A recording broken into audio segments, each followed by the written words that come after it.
to hand over firstly to Tabari Kuras from World Wildlife Fund Latin America and the Caribbean, and would like you to provide your comment on these projections that we've just heard about. Thank you. Gracias. Antes que nada voy a tomar una imagen que José Luis puso en una de sus diapositivas hablando de Schumpeter, de la eficiencia schumpeteriana. Yo creo que vivimos un proceso schumpeteriano de destrucción creativa, donde la innovación va más allá de lo tecnológico y realmente es un proceso amplio, donde hay una co-creación ciudadana y un involucramiento de empresas disruptivas. Y esto lo digo como agradecimiento a que se le brinde un espacio a la sociedad civil en esta conversación tan importante. La innovación también emerge de la ciudadanía. Y también retomando un poco lo que decías tú, Carlos, en este conversatorio dialéctico, yo creo que es muy importante entender que el siglo XXI plantea diferentes retos, entre ellos cómo mantenemos las múltiples formas y funciones de la naturaleza y a su vez construimos un hogar equitativo para todos.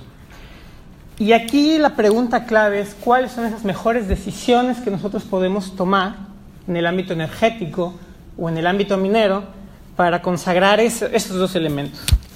Y acá yo diría una de las mejores decisiones que podemos tomar definitivamente y en el contexto climático es hacer referencia a esta visión de energía renovable, un futuro cercano, una visión de 100% energía renovable. En el año 2011, WWF sacó a la luz su informe de 100% energía renovable, donde demostraba analíticamente, con una serie de supuestos desde luego, que podíamos alcanzar el año 2050 una transformación del sistema energético con cero combustibles fósiles.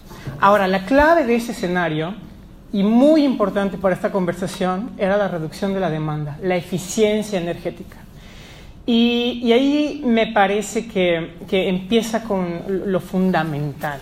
No es solamente hablar de cuáles van a ser esas demandas de materiales que vamos a requerir en un futuro, sino cómo incorporamos esta parte de cambios en los patrones de consumo, en la eficiencia de los materiales y en el uso de la energía.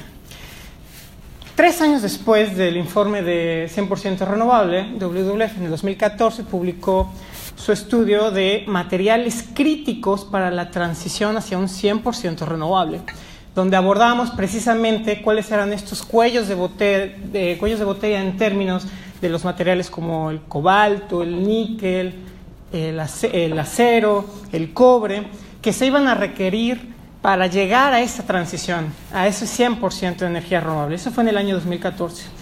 Y es muy interesante, yo reflexionando y tras leer el excelente reporte que ha escrito el Banco Mundial, que 4 años después el Banco Mundial llega con las mismas conclusiones o conclusiones similares, que a mí me dan a entender que estamos perdiendo el tiempo si no abordamos realmente esta conversación de una manera más integral y la abordamos de una manera decisivamente política. Yo creo que este tema de la eficiencia y la conservación es indispensable para reducir la demanda, pero también creo que en este conversatorio tenemos que entender, y esto también es clave, el carácter de lo irreemplazable, de lo universal de la naturaleza y de lo esencial de los servicios ecosistémicos. No podemos negar que las intervenciones humanas van a tener impactos, pero lo que sí podemos hacer es actuar en cómo vamos a evitarlos o cómo podemos mitigarlos. Me parece que enfrentar esta transformación no debe de transgredir los límites de las capacidades planetarias, ni mucho menos comprometer el desarrollo sostenible y la inclusión social. Y siguiendo en este repertorio de citas, cito también el informe Planeta Vivo de WWF, donde tratamos de plantear algunas respuestas sobre qué son esas mejores decisiones que podemos tomar. Y aquí yo diría que hay por lo menos 5, entre ellas cómo nosotros conservamos el capital natural y usamos de manera sostenible los recursos, cómo podemos gestionar equitativamente estos bajo un nuevo contrato social donde el bienestar y la salud medioambiental son elementos esenciales para la planeación sostenible de las futuras generaciones y no solo de las nuestras.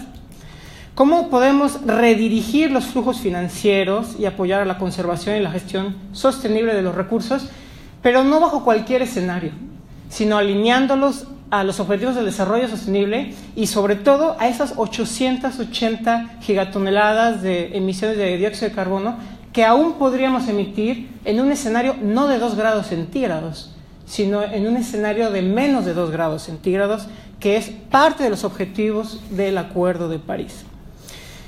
Fomentar mercados resilientes al clima, fundamental, que sean definitivamente climáticamente inteligentes, pero que a su vez salvaguarden la riqueza natural y el ambiente social. Y acá entro con mi último punto y con el que me gustaría cerrar mi intervención para no dar demorarme más. Yo creo que hay un elemento muy importante que no podemos olvidar en esta conversación de transición energética, de transformación del sistema energético, y es el tema de la justicia. Y para mí, la transición justa hacia un sistema energético sostenible, aquella que es amplia y socialmente participativa, reconcilia el desarrollo con lo que llamaría el Papa Francisco en su Laudato Si, la ecología integral. Y para llegar a esa ecología integral, tenemos que entender, tenemos que comprender el valor y las necesidades del entorno ambiental y social, y muy fundamentalmente, enfocarnos no solamente en los beneficios, sino en el carácter redistributivo de estos y también de los impactos, para, como dice la Agenda 2030, no dejar a nadie atrás. Eso es todo. Muchas gracias.